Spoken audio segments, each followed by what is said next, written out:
All right, so the last topic on this list of learning objectives for the reactions in aqueous solutions pertains to balancing simple redox reactions. They may sound simple, but when you take a look at them, their balancing is not as straightforward as you first imagine. We're going to use a method called balancing half reactions to understand how to do these redox reactions and make them balanced.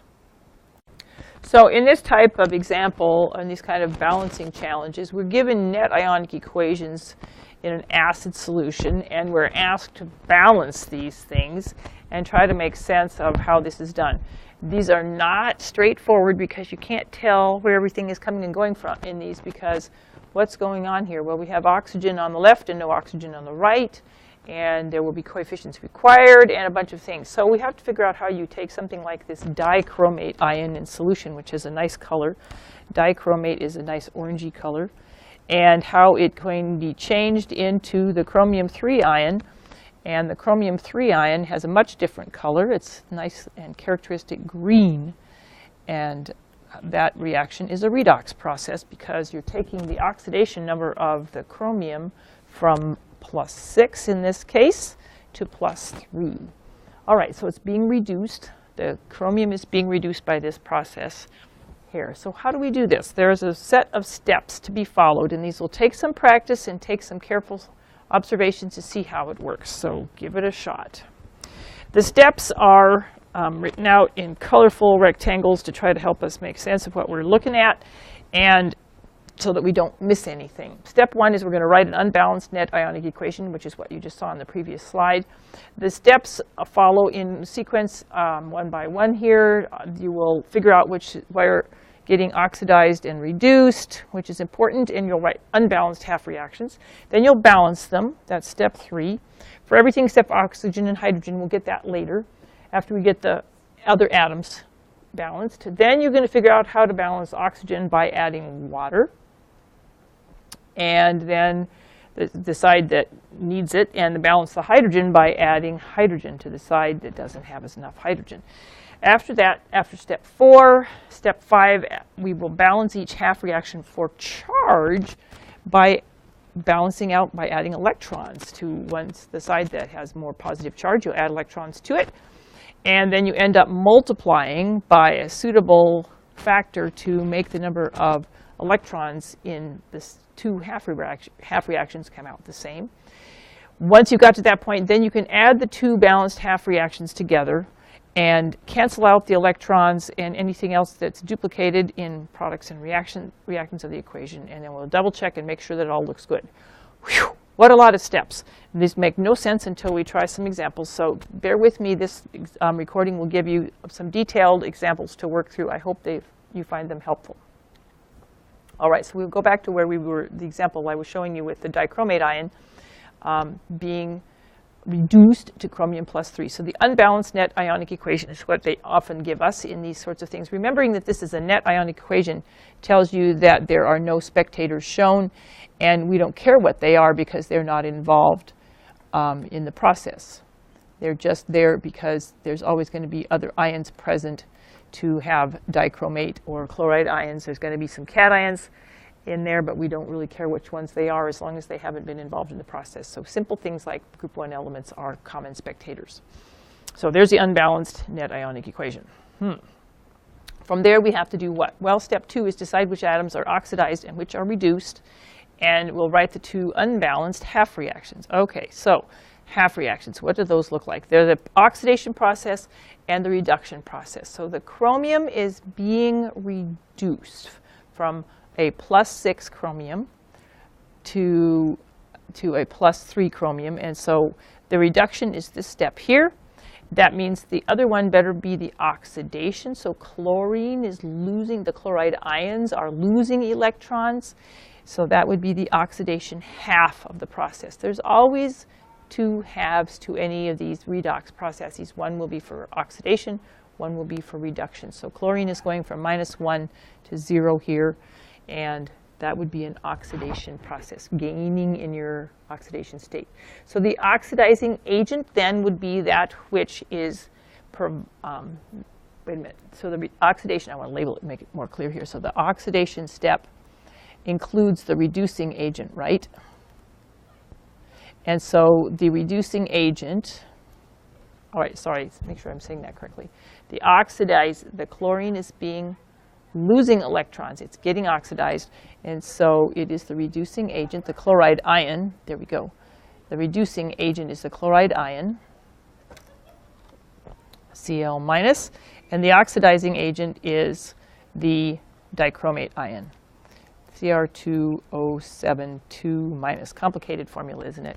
And so this is a very well-used, very common example of an oxidizing agent. It's one to recognize in case it helps you in other examples later.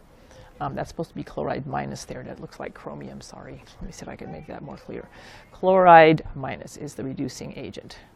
Chlorine, elemental chlorine is not the agent. Now, we're going to balance both of the half reactions for everything except for oxygen and hydrogen. So first half reaction, we got to make sure the chromiums end up the same. So you add a 2 to the right to the chromium plus 3 so that the chromium's balanced. The second reaction, you have to add a 2 on the left, so there's 2 chlorines left and right. So far so good, not so tricky, but we're not done because we certainly have a lot more parts to balance. Now apparently we'll go on to the oxygen and hydrogen. So in this case, we'll balance the half reaction for oxygen by adding water to the side with less oxygen. So in the chromium reaction, the dichromate reaction, we can see there's a bunch of oxygens here in the dichromate anion and nothing in the chromium 3. So you have to have some oxygen in the product. So in order to get 7 oxygens, you've got to use 7 molecules of water to do that. But by having done that, now we have hydrogen on the right but not on the left. So we just add hydrogen ions because we'll assume these reactions take place in acid, and having hydrogen ions present here is not inaccurate. So add 14 hydrogen ions to account for the 14 hydrogens in water. The second reaction has no oxygen or hydrogen, so no further adding of oxygen or hydrogen is required. Step 5 then is to balance the half reactions for charge by adding electrons. So how does this have to happen? Because electrons are being transferred, as they always are in redox. And reduction means the gaining of electrons. So it should have electrons on the reactant side.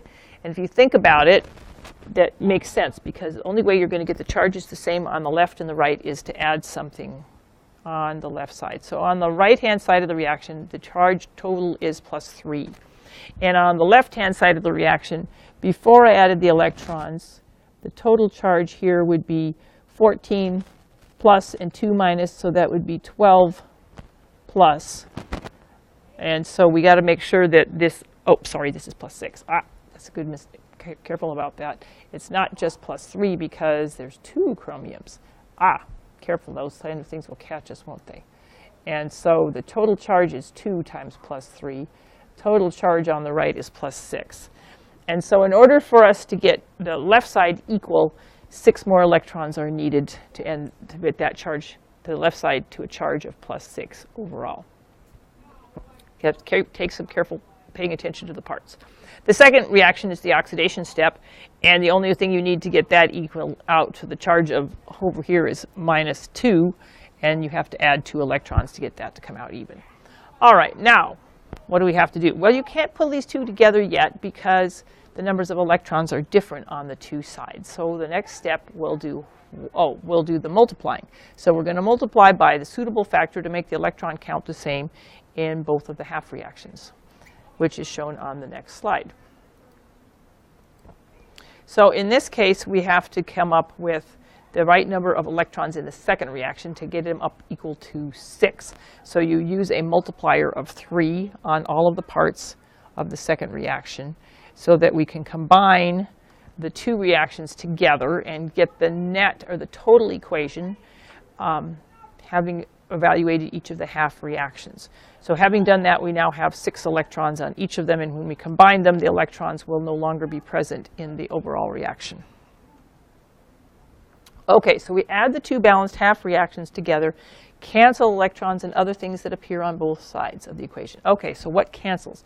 Make sure we see what's canceling out here. So 6 electrons, we expected those to cancel out. Is there anything else that cancels? In this example, no. Sometimes you'll have water on reactant end product sides, and you can drop out some of those.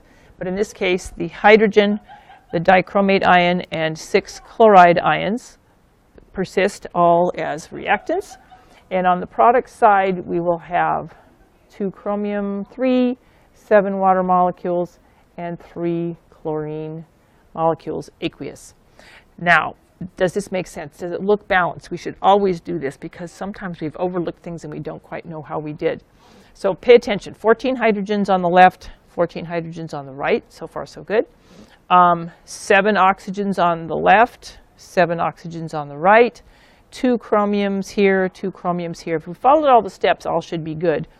6 chlorine atoms, 6 chlorine atoms. Everything is good, and this reaction is complete. So we get the whole overall balanced reaction. Whew.